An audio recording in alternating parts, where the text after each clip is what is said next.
My lab partner disappeared for almost an entire semester, but somehow still expected the same grade as me. He thought I'd keep covering for him. He thought I wouldn't say anything. And technically, I didn't. I just made sure the professor saw what I saw. And when the grades came out, let's just say silence can be louder than any accusation.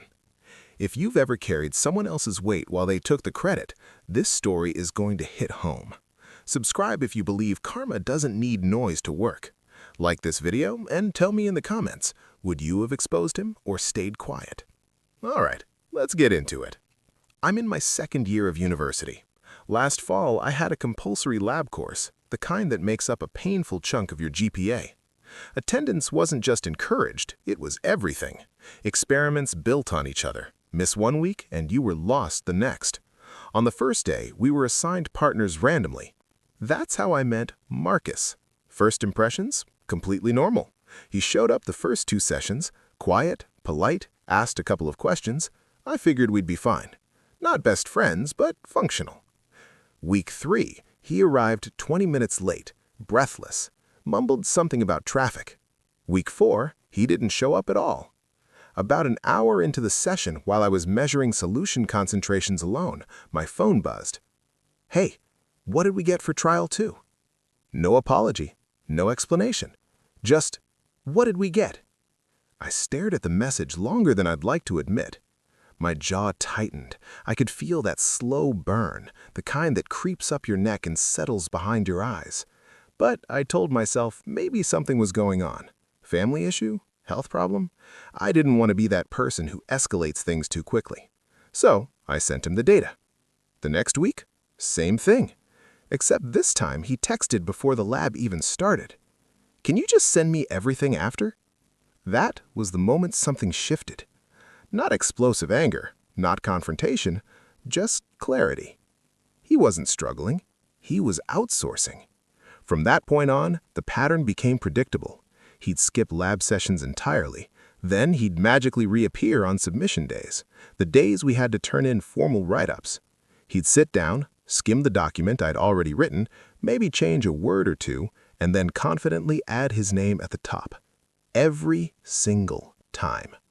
Meanwhile, I was the one calibrating equipment, recording measurements, repeating failed trials, staying late to make sure our numbers made sense. And every time I saw both our names printed side by side, something twisted in my stomach. It wasn't just about the workload. It was the assumption, the quiet entitlement, the belief that I'd just allow it. At first, I considered confronting him, but I knew how that would go. He'd promise to show up more. He'd apologize, maybe attend one session, then disappear again. And then it would become my word against his. So, instead of arguing, I did something simpler. I opened a new document. Nothing dramatic, just a clean page titled Lab Log. Every week, after each session, I added 3 things. Date, what was completed, who was physically present. If he texted me, I made a note. Marcus requested data at 2:14 p.m.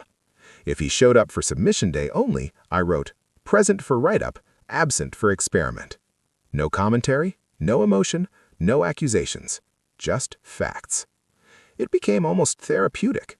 While he was gone, I stopped feeling powerless, because now I wasn't just carrying him, I was documenting him. Weeks passed. My log grew longer. It wasn't dramatic, just consistent. A quiet timeline of absence. By mid-semester, something else changed. I stopped being angry. Instead, I became precise. I double-checked measurements more carefully. I kept my drafts organized. I made sure every file was time-stamped. If he wanted to gamble his grade on my silence, I was fine with that, because I wasn't planning to stay silent forever. Then, near the end of the term, our professor made an announcement. Final grades, he explained, would include an individual lab participation component. Each student had to submit a brief self-assessment detailing their contribution to the group's work. I remember sitting there, heart beating just a little faster. This was it. Not revenge, opportunity. I can only imagine what Marcus wrote in his self-assessment. Probably something vague. Collaborated on experiments, assisted with analysis, contributed to report writing. Meanwhile, I wrote mine carefully. No exaggeration, no emotional language, just specifics. I conducted all in-lab experimental procedures on the following dates. I completed data collection and initial analysis for partner was absent for X sessions and present for submission days only. And at the bottom, I attached a supplementary file, the lab log. No note explaining it, no dramatic statement, just labeled Session Attendance Record. I submitted it and closed my laptop. And then, I waited. 2 days later, I got an email. Subject line, Lab Assessment Discussion. My pulse quickened when I saw the professor's name, not fear, just anticipation. He asked if I was available to discuss the lab contributions. When I walked into his office, he had the log printed out, highlighted. He didn't look angry. He looked informed. He asked calm, specific questions. I answered calmly. I didn't insult Marcus. I didn't speculate. I just confirmed the facts. Yes, I conducted those sessions alone. Yes, he was absent on those dates. Yes, he contributed to the written formatting on submission days. And the meeting lasted maybe 15 minutes. When I left, I felt lighter. Not triumphant, just steady. Grades were released a week later. The group grade, based on the quality of the reports, was solid. We'd both expected that. But the individual participation grade, very different story. Mine reflected full engagement. His was significantly lower. And I mean significantly. That evening, my phone buzzed. Marcus. What happened? My participation grade is way lower than I expected. That's not fair. I stared at the screen. There it was again. Not, did I miss something? Not, was I absent too much? Not, maybe I should have shown up. Just, not fair.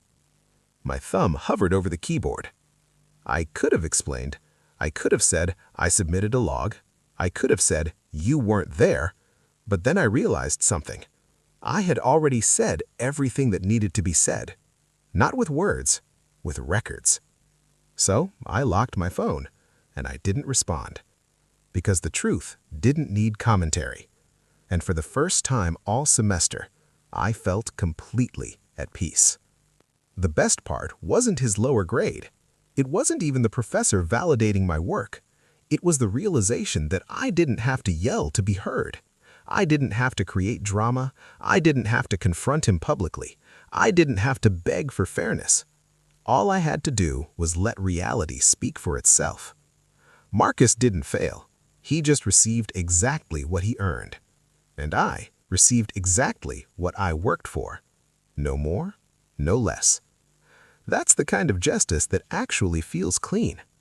Sometimes revenge isn't explosive. It isn't loud. It's just documentation. It's boundaries. It's letting people face the consequences of their own choices. And honestly, that kind of silence hits the hardest. If you've ever dealt with someone who tried to coast on your effort, drop a comment below. How did you handle it? Like this video if you believe effort should always be recognized, and subscribe for more stories where karma doesn't need to shout, it just shows up. I'll see you in the next one.